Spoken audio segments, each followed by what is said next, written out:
Hey guys, Christoph the Polish Geek. So, ladies and gentlemen, welcome to another review, and this time it's a review of a South Korean Netflix TV series, Bloodhounds, because there was such a awesome, fantastic binge, and I had such a great time with Bloodhounds because this is a South Korean show that's been recommended to me by some people, and I finally binged it, and I had such a fantastic time, and it's literally the best binge I had in a while, together with Blood of Zeus, actually, because, the time I had was so phenomenal, and I really love Bloodhounds. I think this is a really great show, and also, I found out that they announced Season 2 very recently, which I'm kind of iffy on. We'll get to it later, because funnily enough, when this show was constantly recommended to me for a long time, I actually heard it's only like one season, which means like it's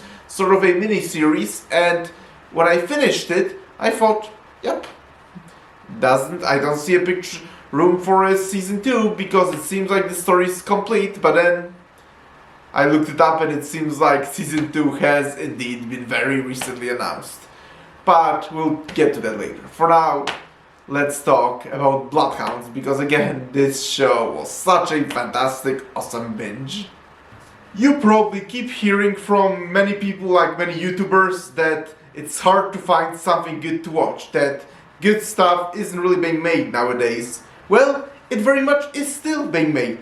Yes, it's certainly pretty difficult nowadays to find something good to watch within the Western entertainment. Doesn't mean it's impossible. There's still some real good, awesome stuff produced by Western entertainment, like Stranger Things, Cobra Kai, and really looking forward to Season 6 coming soon. Twisted Metal, Blood of Zeus, Season 2 lately was excellent. But it is admittedly pretty difficult to find because, in general, plenty of modern Western entertainment does in fact suck.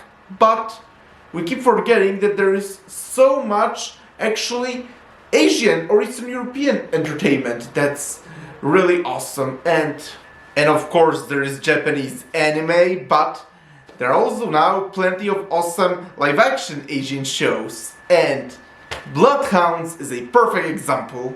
Bloodhounds is a Korean Netflix series that's very much worth your time. I've been told by people that it's good and I should watch it, and I even seen a few YouTube videos recommending it, and I decided to sit down and give it a watch, and I had such an awesome blast of a time that I don't regret a single second of it, because this was such an awesome binge through and through. Like, whenever something gets praised, you probably hear sometimes people saying that, oh, this stuff isn't really that good, it's just that with crappy entertainment nowadays, standards have lowered. And there probably is some truth to that. In fact, like Blue-Eyed Samurai was very much praised, but I admit I was not really a huge fan of this show, and I thought there were plenty of problems with it.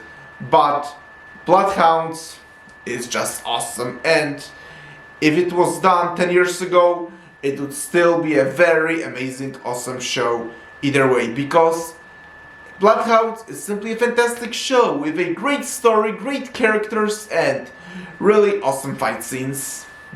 I even considered giving Bloodhounds a you should be watching treatment, but ultimately considered that it's still a very recent show, like it's a year old only because it came out last year, 2023, plus I've binged it so freshly that ultimately I decided to just give it a regular review, but trust me, it's amazing either way, because it has everything that a good show and a good story could have. An amazing story, engaging and compelling characters, spectacular action scenes, and overall it's just a real blast of a time to watch. It's a standalone story that ends perfectly, and I personally didn't really find the need for Season 2. I mean, it has been announced, so we better keep our fingers crossed that the creators actually have an amazing idea and an amazing story to tell that they announce Season 2. So we'll see how it goes, because yes, I really love Bloodhounds, but I also thought that it was a perfect self-contained story that didn't really need a continuation, because it ended perfectly where it was.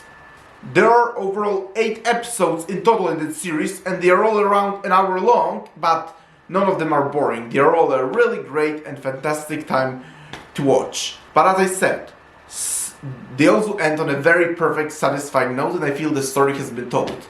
But again, fingers crossed they actually have a really great idea for season 2, in which case I'm totally jumping on board. The story is about a young Korean man, Kim Gyan-woo, and who served in the Korean military and dreams of becoming a professional boxer. His mother struggles with her business, and that's why she borrows money from an evil loan shark, but now they fall into far bigger trouble because now his mother can't really pay her debts to the evil loan shark. So Kim Gyan-moon teams up with his close friend Hung Jin, and together they decide to take out the evil loan shark and his various goons, and lots of spectacular fights and really interesting storytelling entries. The story then evolves into various interesting directions, and we meet even far more fascinating characters, and there's plenty of spectacular fist-fighting action, and there is even plenty of character development. The two main characters, Kim Gyan-woo and Hong Jin, are truly great, well-written characters, and you truly care what happens to them, and their friendship and chemistry is wonderfully executed, very well written, and it's totally believable and realistic, and you totally feel like they are truly good friends, and it very much feels like the type of close friendship that could happen in real life. And then they later meet a rich, compassionate old man who lends people money, and they end up working for him. And he also has an adopted granddaughter who befriends the main characters, and in some ways you could argue that this rich, compassionate man is in some ways a counterpart to the evil loan shark. I actually have to talk about that loan shark a little bit. As you can imagine, he's the main villain of the story, and he's a really scary and intimidating villain, and he's certainly not the type of guy you'd want to screw around. Like, he's so ruthless, evil, but really awesome to watch.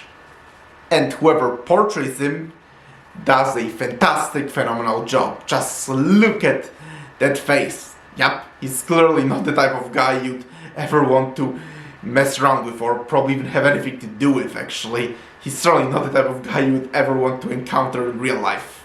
And there is also lots of talk about COVID and lockdowns in this show, and thankfully it's very much neutral, because it simply reflects what really was happening in real life, and it's greatly integrated into the story with how Kim Gyan-woo's mother's business largely actually collapsed specifically because of the COVID lockdowns, and also the action scenes here are fantastic and spectacular.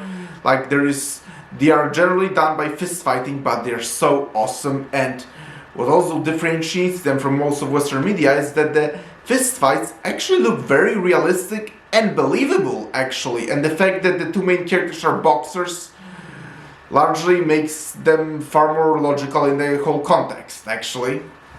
Overall, Bloodhounds is a really great show, and it makes me really now want to try more of Japanese and South Korean TV shows. I really love Squid Game, and I'm really looking forward to season 2. Bloodhounds is certainly less famous, but it's still fantastic and spectacular show, and honestly, together with season 2 of Blood of Zeus, the best binge I've had in a while. And as I said, I've actually considered giving it a you should be watching treatment, but ultimately I decided that I've seen it too freshly, and the show is still pretty fairly new, that I decided to just give it a regular review. But it still doesn't change the fact that Bloodhounds is a spectacular series with fantastic, compelling characters, great story, and real spectacular action, and which, as I said, is also pretty realistic and believable. It's also one of those shows that I will actually be rewatching sometimes because it totally deserves it. And again, I'm really cautiously optimistic about season 2. I really hope the creators have a really good idea for season 2, and ultimately I'm also now going to try many more live action Asian shows. Like, next on my try list is actually Sanctuary, which I also been hearing lots of good things about, and House of the Ninja 2, yep.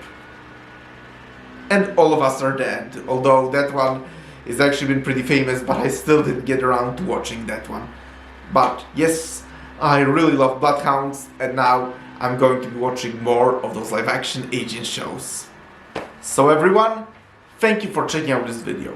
Press the like button, please subscribe to this channel, and if you have Netflix, please try to watch Bloodhounds. And talk to you soon, bye!